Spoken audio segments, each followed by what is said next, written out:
Damai sejahtera Allah yang melampaui segala akal, kiranya memelihara hati dan pikiranmu di dalam Kristus Yesus Tuhan. Amin.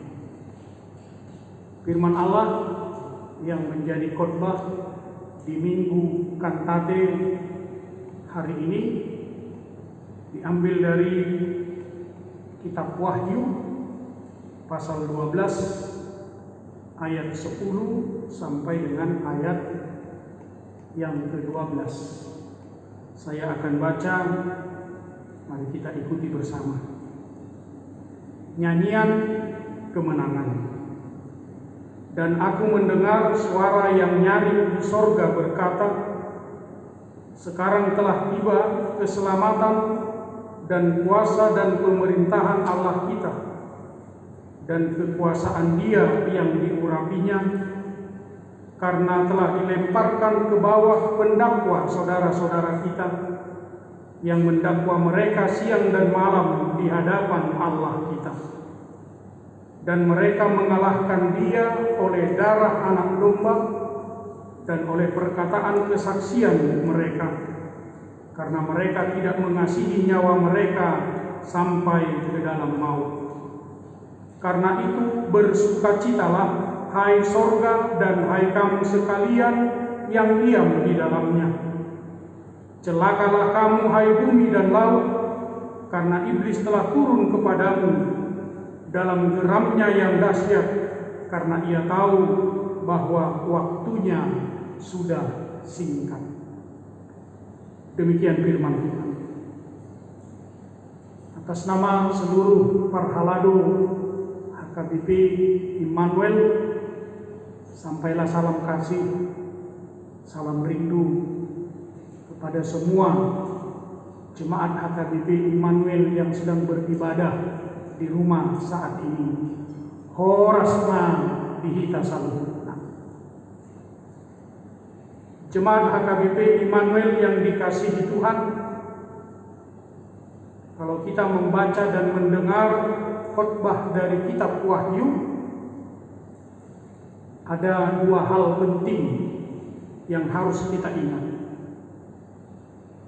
Yang pertama, firman ini adalah wahyu, penglihatan, vision yang belum terjadi.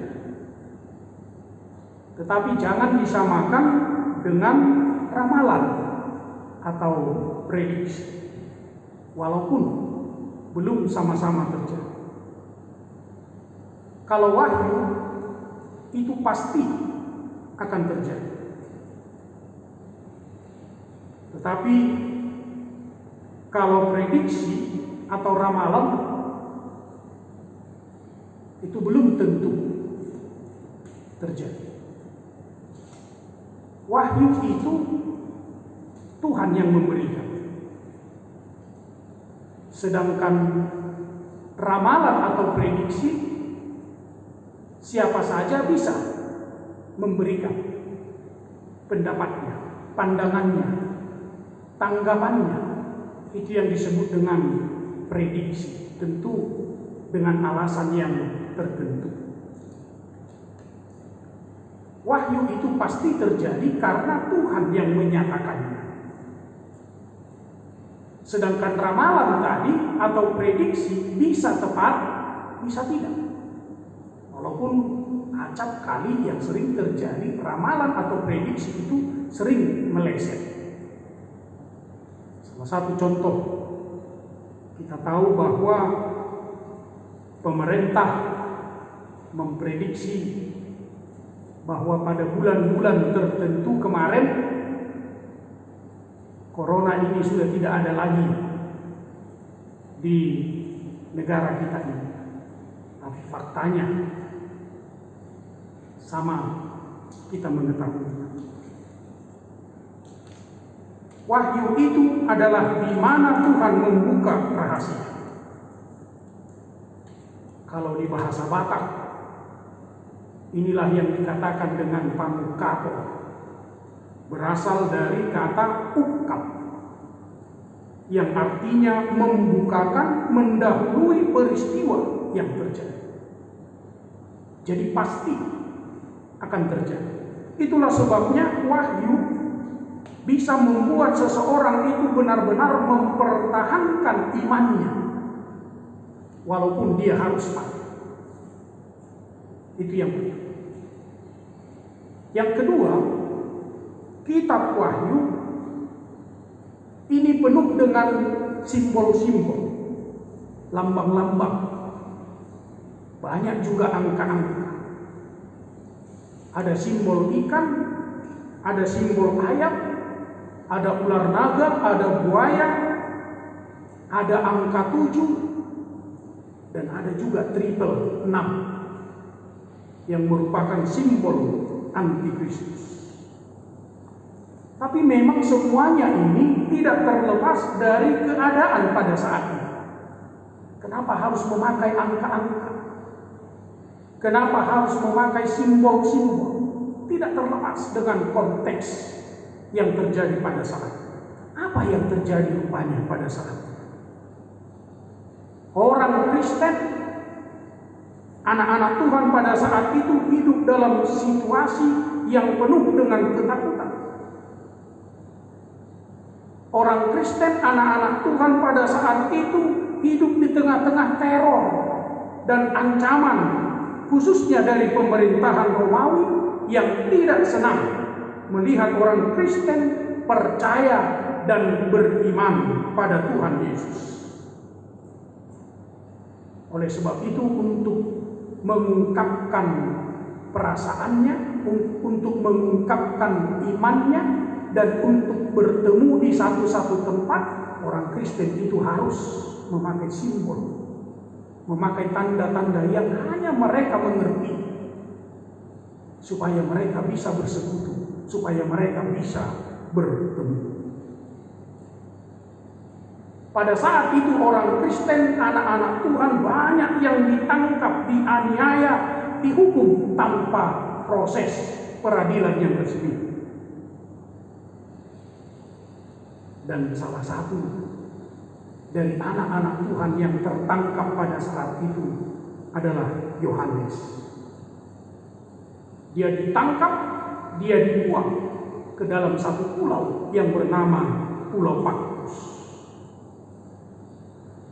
Tujuan dunia ini pada saat itu menangkap dan membuang Yohanes ke Pulau Patmos dengan harapan dengan terbuangnya Yohanes maka kekristenan akan hilang. Tetapi apa yang terjadi pada saat itulah ketika Yohanes di Pulau Patmos, Tuhan memberikan wahyu kepada Yohanes. Tuhan membukakan rahasia sorgawi kepada Yohanes untuk diberitahukan kepada orang Kristen yang sedang dalam ketakutan saat itu. Supaya orang Kristen itu memiliki kekuatan, supaya orang Kristen itu tetap setia, tetap beriman kepada Yesus Kristus. Dan Yohanes dalam wahyu yang dia terima dari Tuhan, Tuhan telah membukakan kejadian yang akan datang, bahwa Tuhan sebentar lagi akan datang. Sebentar lagi Tuhan akan mendatangkan hukuman bagi orang jahat. Itu tadi di ayat 12 sangat jelas dikatakan, celakalah kamu, celakalah kamu. Dan tidak hanya mendatangkan hukuman, sebentar lagi juga Tuhan akan memberikan kebahagiaan, kemenangan bagi orang-orang yang setia kepada Tuhan Yesus. Di ayat 12 tadi sangat jelas dikatakan, karena itu bersukacitalah hai sorga dan hai kamu sekalian yang diam di dalamnya. Tapi Yohanes mengingatkan, semua ini hanya bisa dilihat, semua ini hanya bisa dirasakan oleh orang-orang yang beriman, kepada Yesus Kristus. Itu sebabnya Yohanes mengatakan, hendaklah engkau setia sampai mati. Dan Yohanes sudah membuktikan ini. Akhirnya ia dihukum mati. Tapi dia tersenyum karena dia sudah bersama-sama dengan Tuhan Yesus. Jemaat yang dikasihi Tuhan, dalam wahyu Yohanes ini, Yohanes harus memberitahukan kepada orang Kristen pada saat itu bahwa tidak benar, sekali lagi, tidak benar kejahatan akan berkuasa terus. Memang pada saat itu melihat keadaan yang menyakitkan karena kejahatan merajalela di mana-mana, sepertinya sudah ada yang berpikiran tidak ada lagi gunanya berbuat baik. Karena Tuhan sepertinya sudah mati.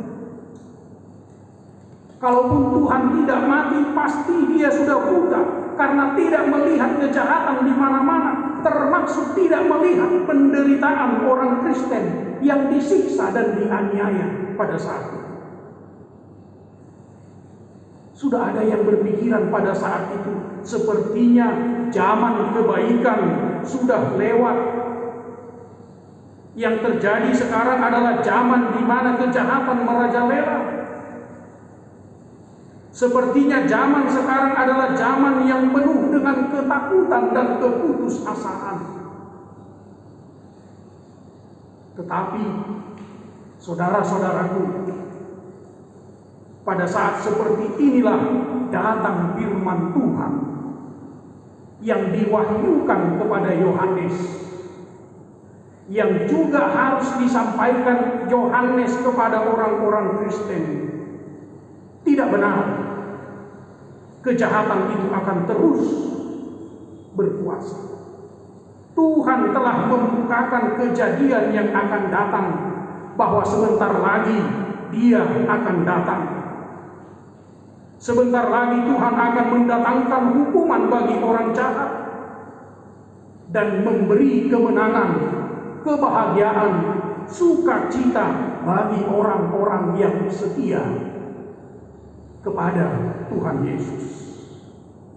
Tapi sekali lagi Yohanes mengingatkan, semuanya ini hanya bisa dilihat, semuanya ini hanya bisa dirasakan oleh orang-orang yang setia kepada imannya. Inilah isi ayat firman Tuhan pada minggu ini.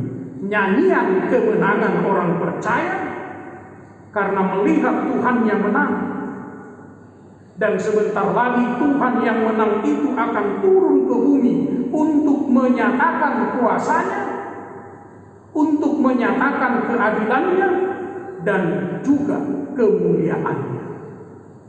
Inilah nyanyian baru dalam hidup orang percaya di tengah-tengah dunia yang sedang sakit sekarang, di mana sudah banyak yang putus asa, bahkan tidak sedikit yang tidak berpengharapan lagi.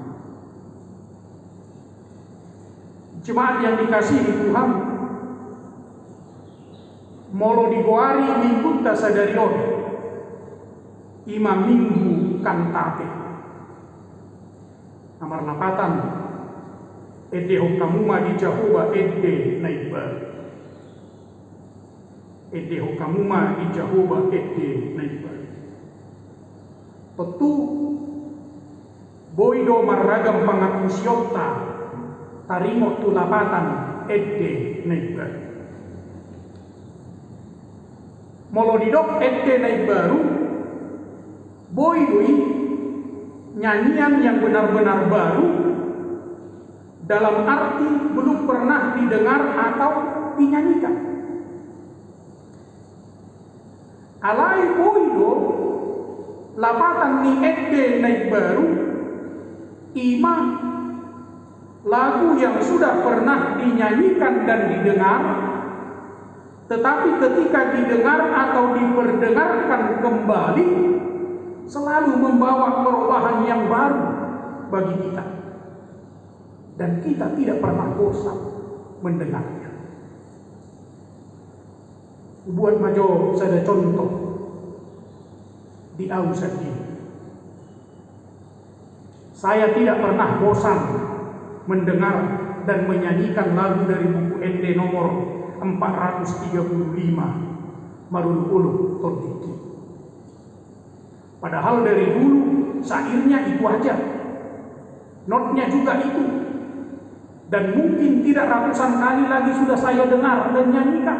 Tapi setiap kali saya menyanyikan lagu ini Marul Ulu Tondiki, ada hal yang baru muncul, lahir keluar dari diri saya. Sampai sekarang saya belum pernah mendengar ada orang Batak dan juga orang Kristen yang mengatakan unang beamang panitia nami ta edehon di hari Natalon ede sonang mi porminnai. Bosan holani terus ede di hari Natal. Saya belum pernah ada orang yang mendengar bosan menyanyikan lagu itu, tapi selalu rindu. Padahal syairnya itu aja, notnya itu juga. Tapi ketika menyanyikan lagu itu, ada nuansa yang baru keluar, yang muncul dalam hidup kita. Jalaunang lupa kita amanginah di Huriat Taupe, di HKBP Immanuel Nataha Holongion, adong do ede hasudungan birohata. Kesayangan gereja kita ini, mulai dari anak-anak sampai yang lansia, semua tahu lagu ini. Dan kita selalu rindu menyanyikan lagu itu. Apa itu? Saya ihut tonokku Yesus. Saya mau ikut Yesus. Molo taete honom, pasti ada rasa yang baru, yang memberi semangat nuansa yang baru bagi kita, yang menyentuh perasaan kita. Dan tidak sedikit dari antara kita yang menangis ketika menyanyikan lagu ini. Dan kita percayai lagu ini menumbuhkan rasa semakin cinta kepada gereja kita HKBP Immanuel, serta selalu setia mengikut Tuhan Yesus. Inilah kantate itu. Inilah kantate itu. Jemaat yang dikasihi Tuhan,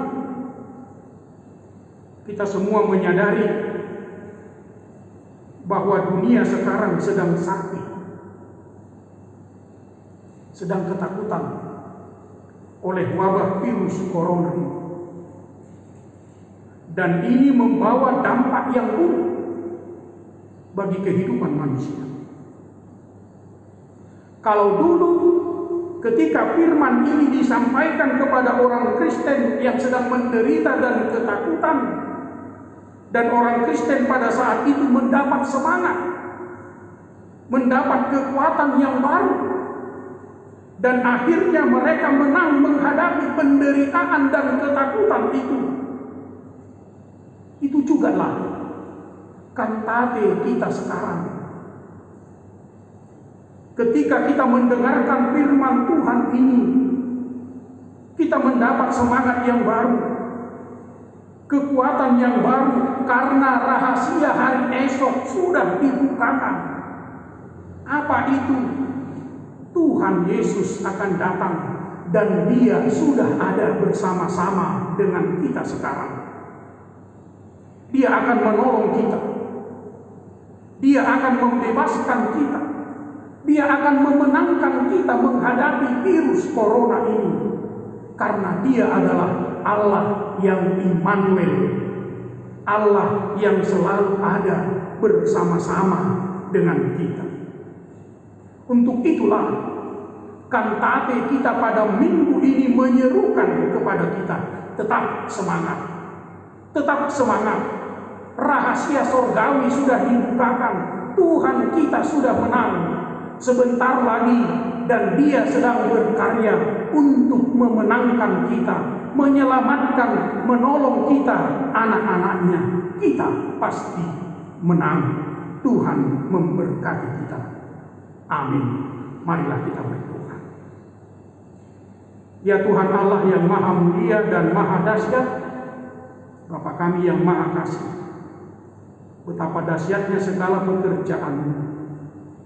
Engkaulah yang menjadikan langit dan seluruh bumi. Engkaulah yang memberi napas kehidupan-Mu kepada kami. Engkaulah Tuhan yang tidak menolak doa-doa kami. Kami berkumpul bersama, berdoa kepadamu di rumah kami ini, bukan karena kebenaran kami, melainkan hanya karena belas kasihan-Mu yang besar itu. Terimalah sembah pujian kami di dalam ibadah di rumah kami.